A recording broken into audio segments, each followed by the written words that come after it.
Hey guys, this is Major Gardner, and I'm here to discuss what is a tactical Firewatch agent and what are some of the equipment that we use performing the duties of tactical Firewatch.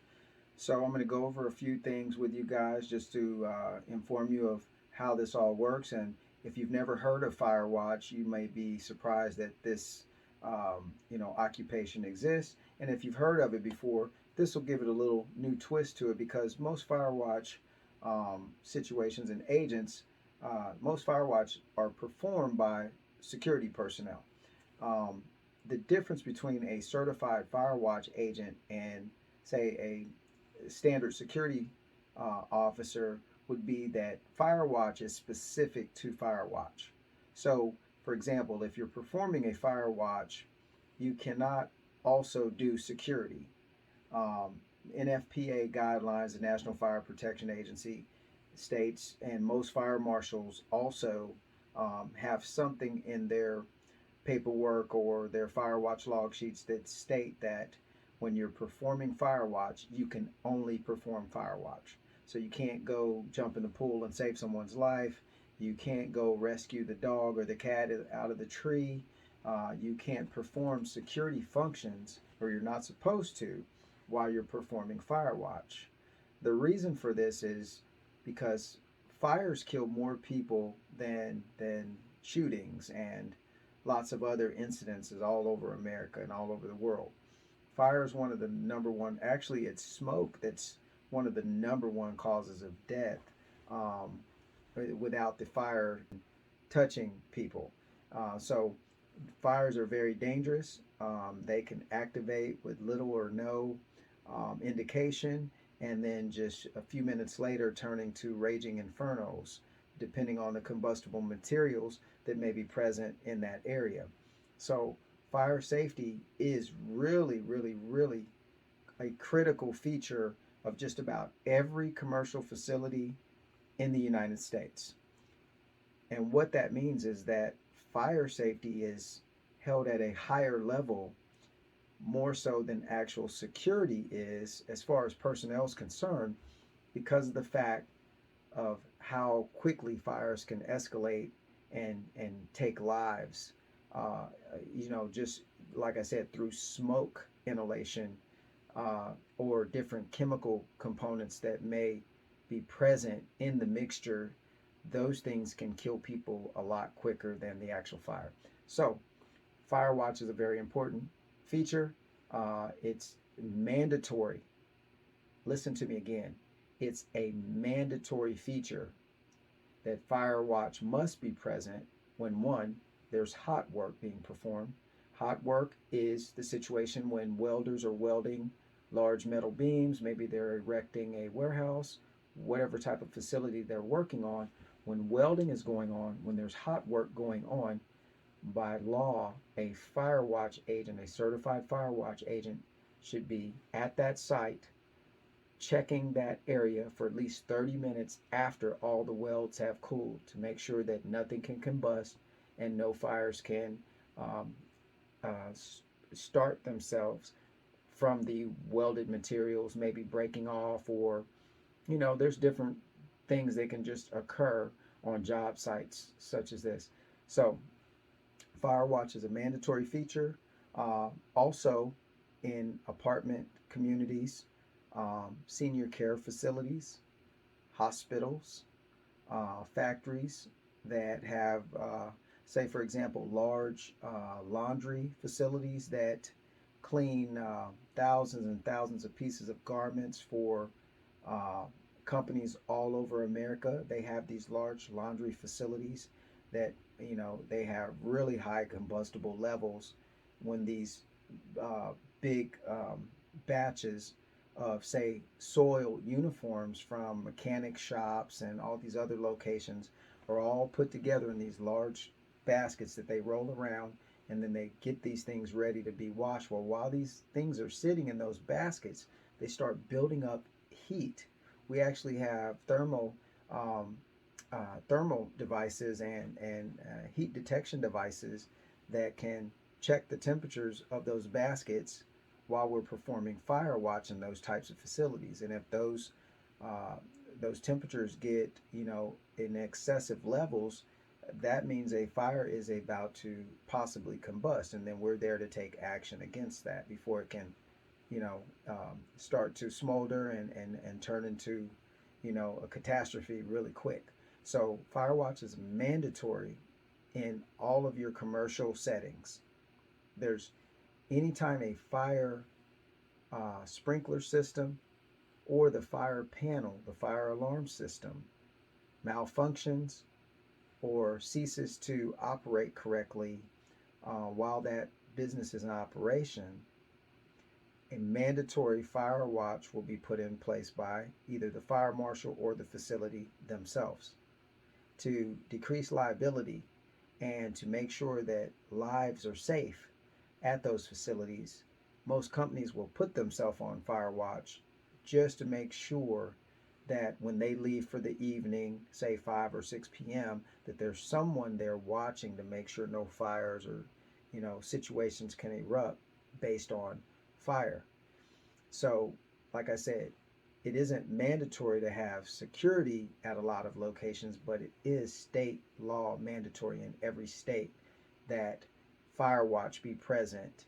And specifically, a lot of your fire marshals across the country are now mandating too that the Firewatch agents that they are certified. That's the key. Certified in Firewatch or in fire safety. To be specific, you need to be certified as a Firewatch agent. So performing fire safety is one aspect, checking on fire extinguishers and making sure exits are clear, making sure your sprinklers are working, making sure that windows and doors will open and are accessible in the event of a fire so people can evacuate, so on and so forth. That's fire safety, doing routine fire safety maintenance to make sure these things are operable. That's one thing. But fire watch is a complete different thing. It's a duty unto itself. So that explains a little bit about fire watch.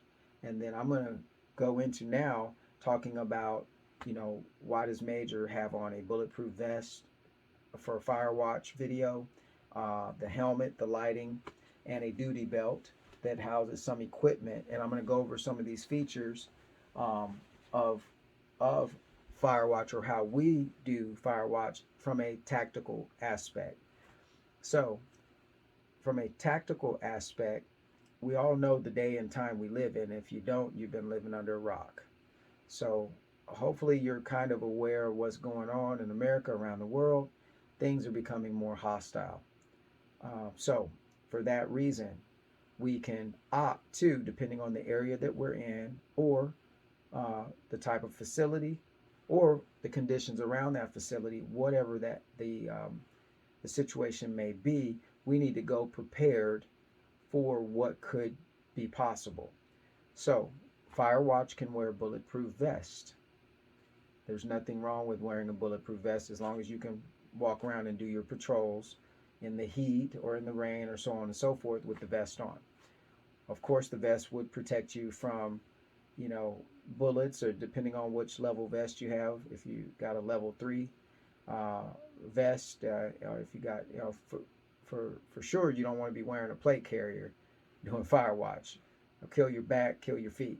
But a good level 3 vest, that should help or assist you in the event that, say there were things going on out in the streets, gunshots erupt, at least you have some type of protection in your upper body that will allow you to, get out of the way, get to a safe location, so on and so forth, and continue hopefully performing your Firewatch duties, because we're still supposed to protect those facilities and the persons and assets inside from fire.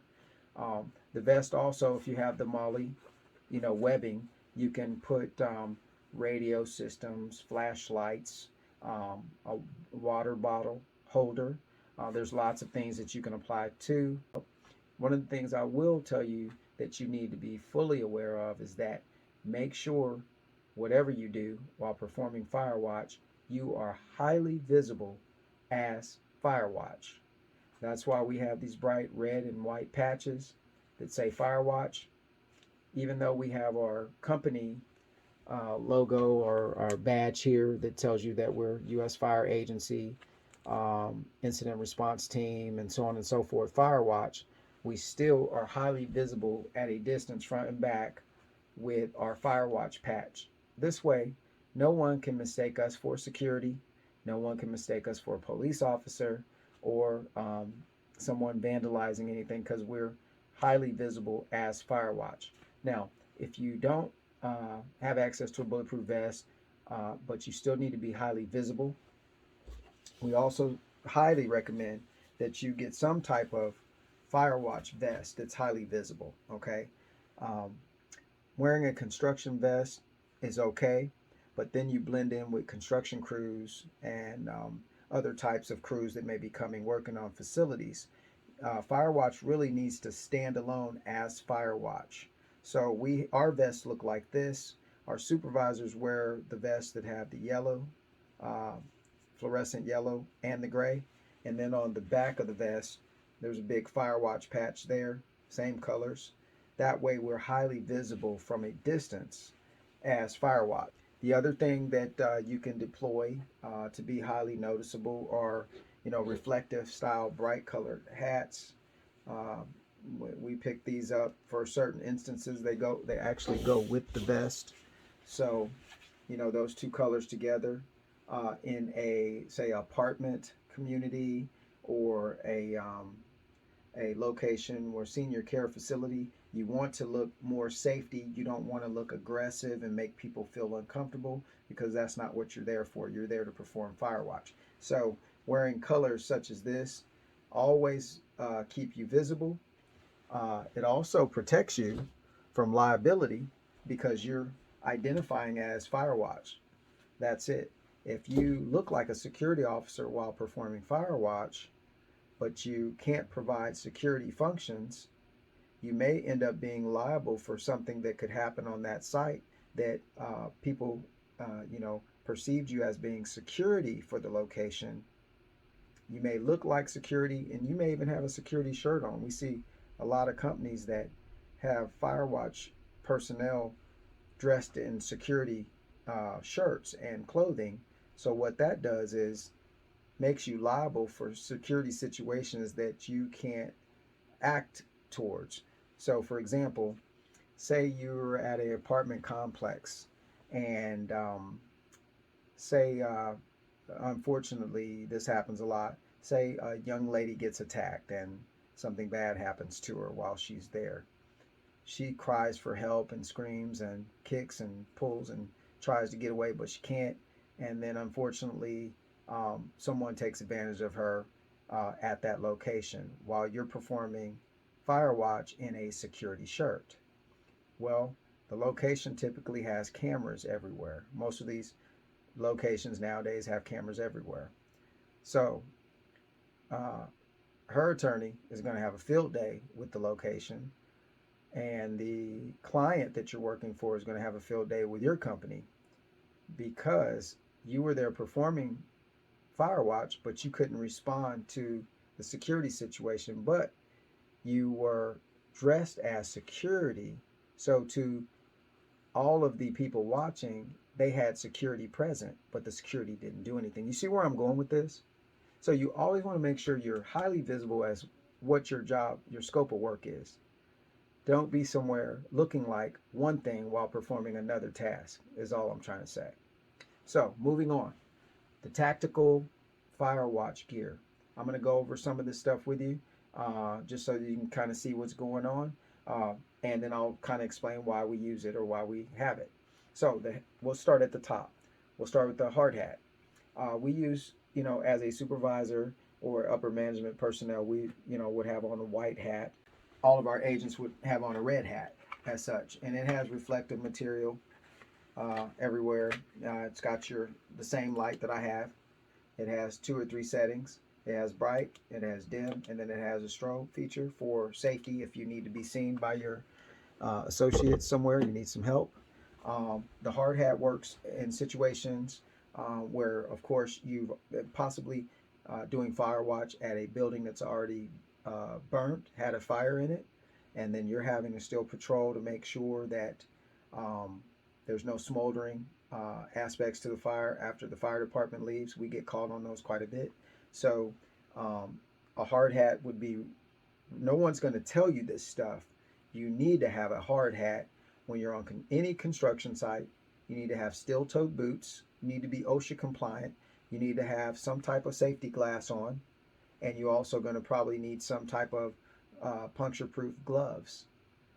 You're going to want to possibly have access in your gear in your vehicle. Make sure you got a long sleeve shirt that can be put on in the event that you need that. You don't want any toxic materials or ash and stuff falling on your skin. Your skin is one of the largest organs on your body, so when your pores open from sweating, you're absorbing all of the chemical contaminants, especially after the fire department leaves. If the fire department ever uses foam, you do not want to be really inhaling that chemical or getting it anywhere on your skin. Even though you don't see the foam getting on you, if there's moisture in the air and you're walking around and you're sweating, good chances are you're still taking some of that into your system. So have access to a long sleeve shirt, a hard hat in those situations where it's needed. We use these little lights because we can walk around hands free, and we can shine our light, anywhere we need. We can alert each other from a distance. Hey, this means, hey, I need help, but maybe my radio's dead or I can't talk. So this is why we have this type of helmet, this type of lighting, so that I don't have to hold a flashlight somewhere. I might need to move something, help someone, or do something else, talk on my radio, call 911 on my phone. So I do not need to necessarily be holding a flashlight in my hand while I'm trying to do these other things. So these are tools of the trade that you need access to when the situation calls for it. Safety glasses. Can't stress this enough. Your eyes are just as important as everything. Of course, if you can't see, can't see. So a good pair of safety glasses. You can get safety glasses that are clear. You can get the ones that wrap around and have the foam lining so that no debris can fall down between there. You can use the yellow lens, which that kind of brightens up everything, even if it's a dim lighting situation. And then you can also use, we try not to hang anything from our necks, but some people like to have on the eyeglass holder so they can take them on and off. But definitely always have a pair of safety glasses in your gear. The bulletproof vest, like I said, is optional. Have a good timepiece so that you can always know what time it is. And this one, of course, glows in the dark. So even at nighttime, without shining a light on it, I can see what time it is. You're going to need that for your log sheet when you're doing your logs, whether you're doing a digital version log, which we use via an app, or if you're doing a paper version log sheet, Firewatch log sheet. You're going to have to be recording times every 30 minutes and knowing how long it takes to get around the building, up the stairs, so on and so forth. So have a good watch on. Try not to wear any rings if possible. If you're on construction sites or there's machinery moving, you don't want to go move something and get your hand cut or stuck on something. Try not to wear any necklaces, things that dangle over your body. They could get stuck or hung on something. And keep an eye out while you're at these locations for possible hotspot locations where things look dangerous. Always remember to look overhead before you walk under something, because we've had situations where things actually fell from the burnt building right in front of us, and if someone would have walked under that, they'd have been crushed. So make sure that you start getting some of this gear together for, I call it tactical fire watch, while you can, because you don't know when you're going to need it. Have it in your vehicle, have access to it when you're out on the job, so that way you can go do a Superman, run and change out if you need to, and then get back at it. We have all our agents keeping multiple things with them so that they can change out at that specific location, whether it calls for a vest or whether it calls for a jacket. We have multiple items that we can access depending on the site. We don't want to be overkill. over here, but then we also want to be prepared if we're called in for a huge contract that requires us to protect a building. Maybe there's riots going on and people are burning buildings. Well, they're going to need Firewatch in those situations too. So let me work my way down. I'm going to actually take off this gear belt here in just a second and show you some of the stuff we have on it and how we use it. But let me show you this real quick. We use these, face masks you can get on Amazon. These are clear face masks that kind of work for, the COVID stuff as far as being in compliance with a face covering, but they're clear so you can see through them. We love them because these are inexpensive, and when there's dirt and debris in the air, you can, instead of having on a mask and your glasses always fog up, we use these. So they fit like that, and they give some protection as far as debris and some dust protection. It's not going to catch everything because you've got spaces on the sides where stuff can come in, but it catches a lot. I'm going to remove this real quick. We also keep these full face masks. They provide a little more protection. Depending on the humidity, they may fog up a little bit, but they provide more protection on the side and across the front. This is not a virus or micro particle protection system. This is simply something that's going to allow you to see clear. Stuff, debris is not going to immediately go into your face. This isn't going to stop smoke inhalation. It's not going to stop any type of virus, but it will protect you from certain types of things while you're working. So this would be a good feature to have. All right, so now working my way down towards the gear belt. I'm going to show you. I'm going to remove it, and this is it's a load bearing belt that you can order on Amazon. Okay, and I'll show you some of the features that how I have this one set up. So number one, you'll see these little wax Earpods, and what they are, I stick those in there. These are stick in your ear, and they form to the shape of your ear real quickly. Okay, they're a little sticky, so they stay in, and always keep these around in case we need noise protection, because you got to protect your ears too. So if you got loud machinery and stuff going on, these work perfect for that.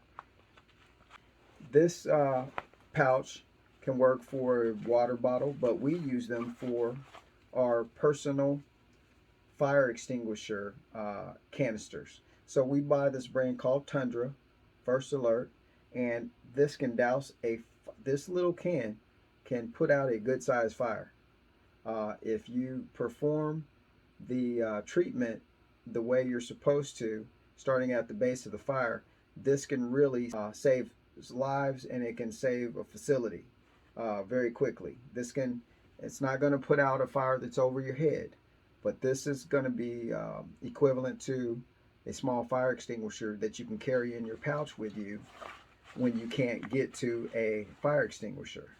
Maybe you're at a construction site and the fire extinguishers are supposed to be there, but they're not. Or maybe to be within reach of each section that you patrol. Within literally a few, you should be able to run to one in 10 seconds.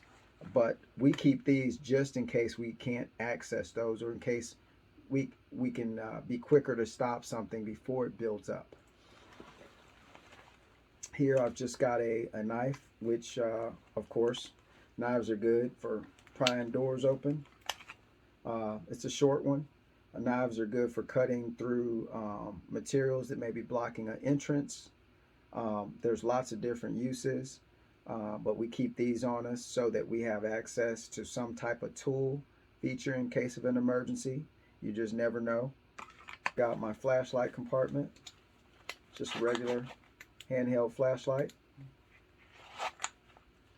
Of course, you need flashlights because Firewatch, you never know what type of situation you're going to end up at.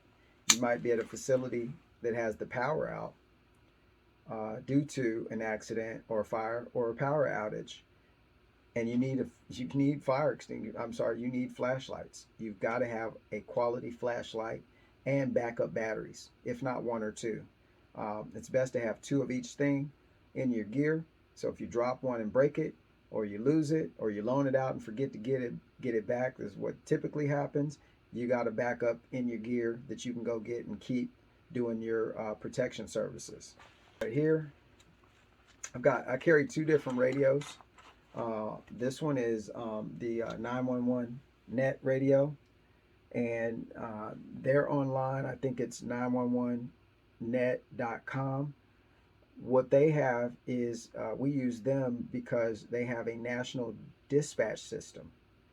All of our agents can actually call in, and a dispatch is going to answer and record their starting point, their stopping point, if they're out for lunch, if they're out for a restroom break, if they're 10-8 from the location headed to another location, if they arrive on scene, so on and so forth.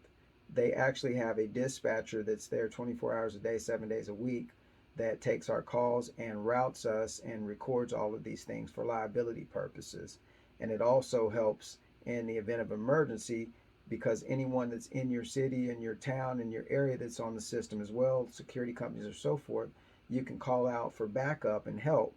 And anybody that has one of these radios that's on the system can, voluntarily come and assist you. As we all assist each other in those different areas, it becomes like a buddy system. Whereas if you don't typically have backup for security officers, using this, you may have that option available to you. And these are pretty cool radios. They operate on a 4G system, and the way they describe it is it's not the cell phone system, it's an actual 4G radio system. So even if cell phones go down in an emergency, and you guys know you have a natural disaster situation, the telecommunications go down very quickly because everybody's trying to access the phones at the same time. This system, based on what they have told us and how it works, we still have access to communications during those natural disaster situations nationwide. I can talk to people in California with this right now, all the way to Georgia. I can talk Florida, anywhere I need to, and it's got different TAC channels for north, south, east, and west that you can have private conversations on between you and your staff. It won't be totally private, but at least you can switch to those channels and speak off dispatch and speak, talk to your personnel all over the place without everybody hearing what you're doing. So that's why we keep that radio system. That's one of our tactical tools. Our other tactical tool we keep is a Buffon amateur radio. And what these do, they're cool because they, well, for one, they got this cool feature. You've got a flashlight, which is really cool. You've got a strobing flashlight built into the radio, so that's a cool feature. This is the one we use for when we want to put everybody alerted to the weather conditions and natural disasters, because your federal weather forecast stuff will come out on this radio. So you can listen to your weather and your disaster stuff here from the federal, state levels, all of your watches and warnings and so on and so forth, while you still keep your comms open for personnel talk all around you through, company-wide personnel. Let me get to this last feature real quick. This is one of the really important ones because you never know when you're going to need it. What we have is our tactical first aid kit that's on the duty belt as well. It's actually got a quick detach feature where while it's behind me, I can actually pull that off the belt. And without taking my belt off, I can have this, my first aid kit available to me. And what I'll have in here is a backup 3M mask. This is for, particulate, ash, debris such as that. It's not going to be a biological mask or a CBRN mask at all. It's just going to be something that's going to maybe get you out of the hot zone so that you can, not inhale so much debris. Keep an extra one of those. In this compartment here, I've got a Of course, we always got our tourniquet. We've got some gauze wrapping. We've got some Neosporin. Got a good pair of surgical scissors, and a couple of different types of I don't want to say forceps. A couple of different types of tweezers for removing debris, large stuff. We've got, of course, always keep ample amounts of gloves available. You're going to want to keep large and small band-aids, which I have in this, along with some other gloves. These are just some of the basic things you want to keep. We all keep little emergency lights that flash, so if we get hurt, injured, we can't talk. If we can reach this, we can turn it on, throw it out. Somebody can spot it. It's almost like a flare, a little electric, battery-powered flare, so that somebody can see somebody needs help. We keep those in our packs. You want to be prepared the best way that you can, not only for Firewatch, but just now for regular life. So having this gear for us is essential because we actually use it every day. We don't know when we're going to need it, but it's best to have it. So this was our tactical Firewatch agent gear. We just presented to you. I hope this gives you more insight on how crucial Firewatch is, and also how dangerous it can be. So if you need your Firewatch certification and you want to go on our website to find out more information, you'll go to usfireagency.com. Our sister site is safetycomplianceagency.com. On both of those sites, you can take our online training course in Firewatch agent training and certification. Also, our pandemic safety officer course, which is the COVID-19 safety compliance training based on the CDC guidelines for COVID-19 and pandemics. So these two courses are available for you. Like I said, go to our website, usfireagency.com or safetycomplianceagency.com, and you can access both of those courses. They're very inexpensive, and they're very, very, very detailed as to how to perform Firewatch and also how to be compliant and safe with the COVID-19 as well as any type of pandemics that may be broadcast out there to the public. My name is Major Gardner. I hope this video gave you ample information as to what Firewatch is or what fire agents do, and we hope that you visit our website soon. Take the training. It's on sale. And stay safe out there, guys. Make sure you stay safe and watch your six. This is Major Gardner signing out for usfireagency.com.